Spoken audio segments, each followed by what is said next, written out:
Good day, I'm Junior Researcher Adam Southgate, and in today's lecture we'll be covering the Abomination sphere's Llyffant. But first, a question. What would you do if you knew you were being hunted, not by some shade or eldritch being, but simply by an animal? This creature has no special powers beyond what its evolution gave it, and it has no ill will towards you, because to it, you are nothing more than a meal. But it will not stop, and all you can do is run. This is the reality of today's entity, but before I get ahead of myself, I'd like to mention that we now have a Discord to help keep our hunters organized. We've broken it up into different roles based on rank and which Earth you belong to, if any. Along with this, we will now be conducting any future contracts through this system, so I hope to see you all there. Now then, on to our Hunters Update, as it will now be called.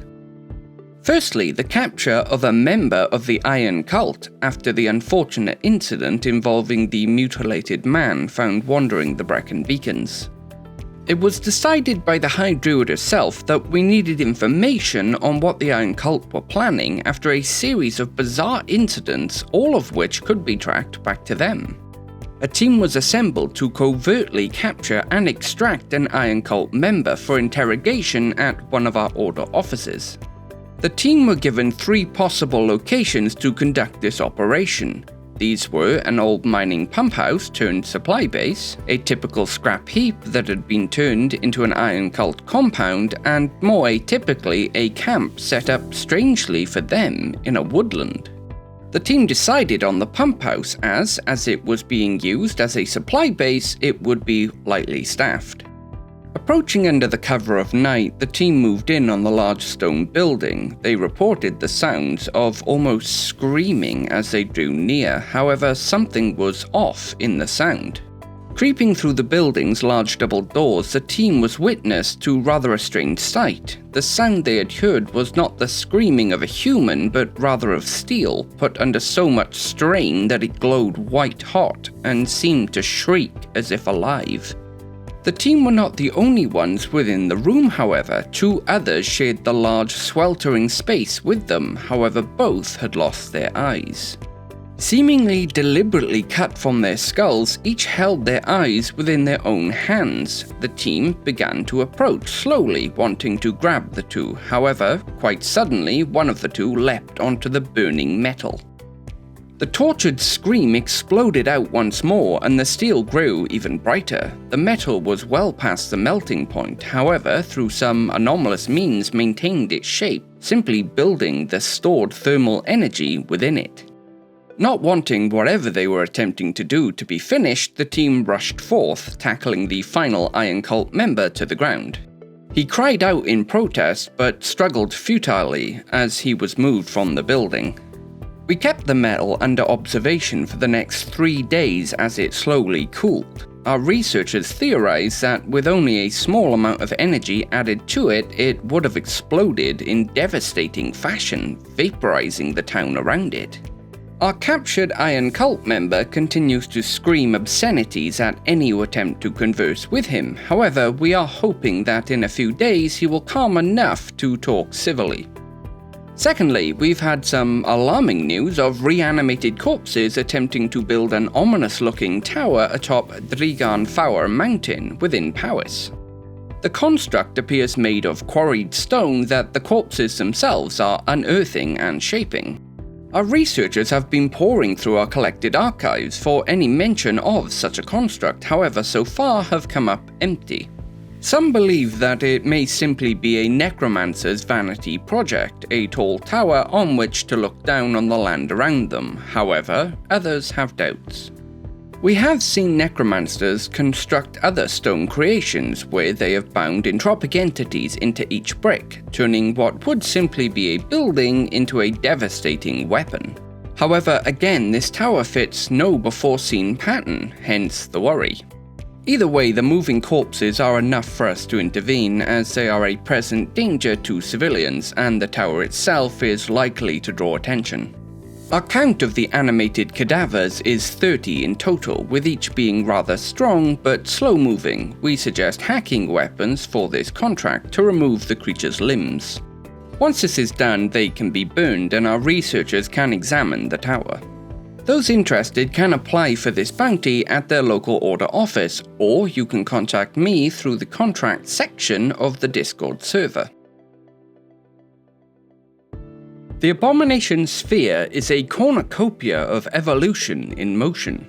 A sphere where the majority of different species are obligate carnivores, all fed from the few prey species that are sustained from an odd cycle of meteor showers filled with photosynthesizing algae. A pressure cooker world where the atmosphere is so thick that light never fully reaches its surface, however heat is unable to easily escape. Upon this world, many bizarre and unique methods have developed simply to give those who live there a chance to survive. However, when these animals are brought to our world, they become monsters, simply due to how they've adapted to their own. Armored monstrosities capable of immense speed, parasitic bacteria able to rob you of what makes you human, and titanic bulldozers who can easily crush all we build underfoot. Within our sphere, these adaptations that simply give these entities a chance within their own sphere turns them into the stuff of nightmares within ours. Today's entity is no different, most likely a hunter of the weak and dying within their world. Within ours, they become a terrifying, inevitable, and slow death, where you as the victim are locked within a small, dark space with no escape as your body slowly dissolves. I'm going to begin today proper with a semi-hypothetical story built from the events of a rather unfortunate man who fell victim to a Llyffant. We know for definite how this tale began, as our man, whose name will be John for the purposes of anonymity, recorded the very beginning himself.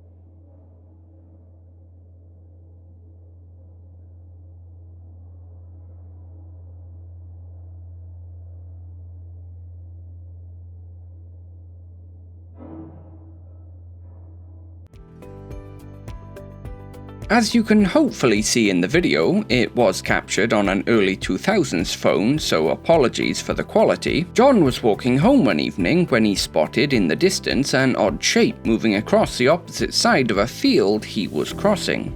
He attempted to zoom in as much as possible to capture what he could make out, however, did not approach what he assumed was an animal. Later, after reaching home, he recounted the creature he saw and attempted to show his partner, who assumed for the size that it was most likely a cow or possibly a horse. The two argued back and forth for a short while until John decided that his wife must have been correct and the low light was playing tricks on him. He did show a few others but quickly forgot the encounter, returning to normal life. That is until he saw it, once again, miles away from the first sighting. He was driving in his car at the time, going 70 miles per hour on a motorway, and so couldn't film it. His first thought was to tell people about the second encounter, however he quickly thought better of this, deciding that his mind must have been playing tricks on him, and he pushed the thought away. That was until a month later, when in the middle of the night he and his wife heard a crash and the sounds of falling bricks.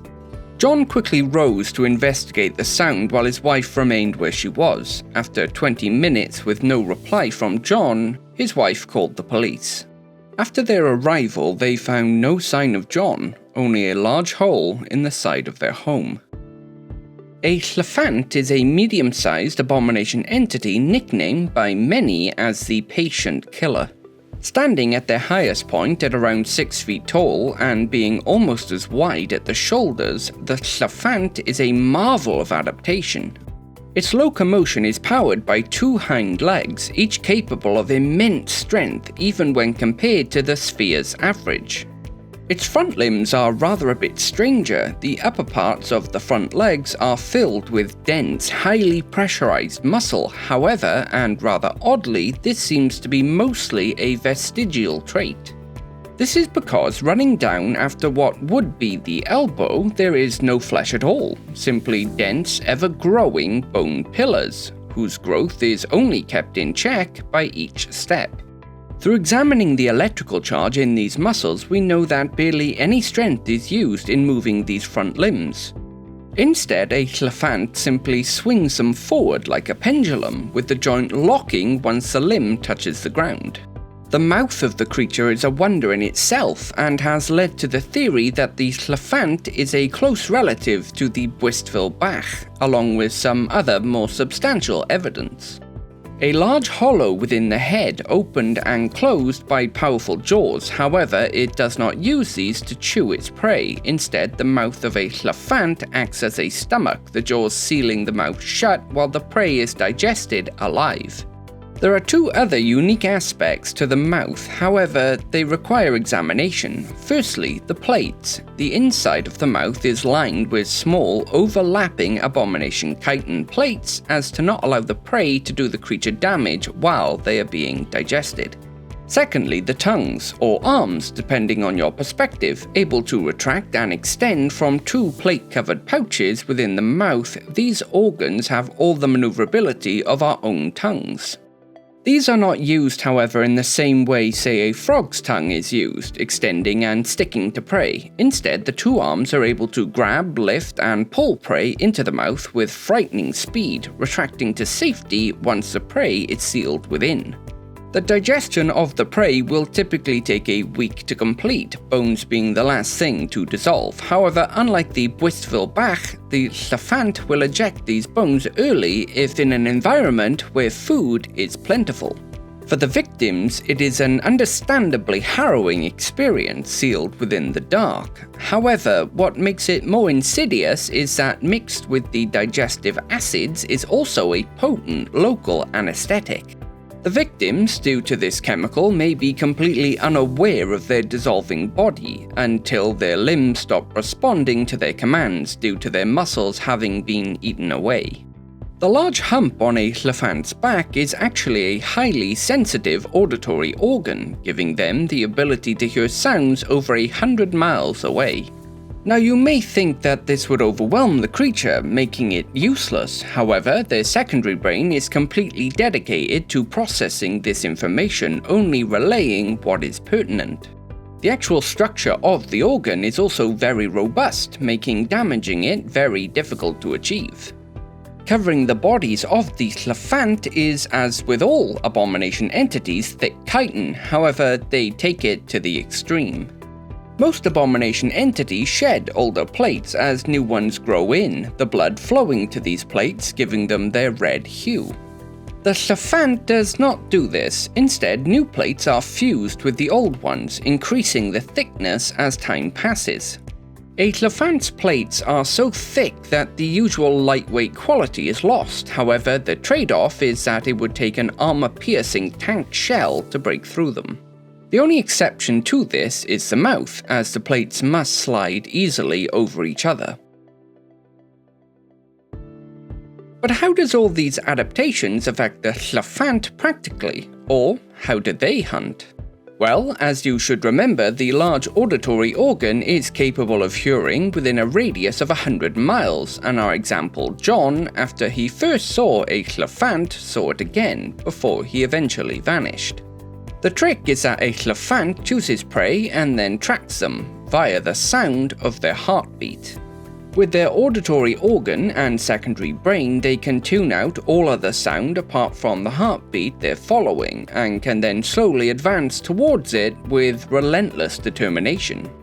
Slowly being the operative word, as a Llyffant will only move at speed, around 40 miles per hour, when very close to their prey, otherwise they simply walk at a steady pace towards their marked victim.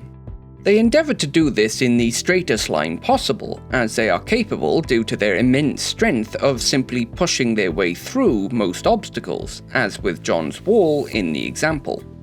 The reason for this slow-paced lifestyle, at least for the most part, appears to be as a means of conserving energy. We theorize that within their own sphere they would lock on to an older or sick animal, simply following it until it collapsed from exhaustion, then devouring it. The sudden burst of speed appears to be a way to ensure that the long walk towards their prey was not fruitless. It is, due to their size and weight, a massive energy expenditure. However, if it ensures a meal, well worth it. We have done experiments to test Llyffants and their hearing ability, and discovered some interesting facts about it. Firstly, it is possible to evade them by entering a soundproofed room. However, this room must have a high quality of soundproofing, with the amount increasing the closer you are to the entity. Secondly, if a victim leaves their auditory range, they will seek out new prey. However, if the original returns, no matter how much time has passed, they will begin their walk towards them again. This shows a very strong memory, at least in the specific case of a potential victim's heartbeat. In fact, we do not believe there is much, if any, cognition actively happening within the Llyffant. Instead, they simply act on instinct, laboriously making their way to their tracked prey. But how does one hunt a Llyffant? Well, sadly, our access to tanks is in short supply, so we are forced to think outside of the box. The first and most important point is to never get within 30 meters of a Llyffant. While it can be safe if they do not view you as a threat or they have recently eaten, it is nearly impossible to tell. If they are hungry and you enter their range, they will charge forward to attempt to devour you. If they determine you to be a threat, they will simply rush you down with their sudden bursts of speed, the effect similar to firstly being hit by a car and then trod on by an elephant in stilettos, repeatedly. So we've established that no conventional arms that are easy to acquire are effective, and that a distance of at least 30 meters must always be maintained. Unfortunately, I have some more bad news. Unlike the Bwystfil Bach, a hidden explosive will not help you, as their mouths are, as stated, armoured. Don't get me wrong, it will wound them, however, not so much that they can't recover. But do not despair, we have discovered a method for eventually disposing of a Llyffant. As we previously covered, they are not the most cognitively developed species, and when prey is locked onto, they will take the straightest path possible. So, how would you leverage these facts to dispose of a Llyffant? Pause the video and leave your answers below. I'm interested in what you come up with.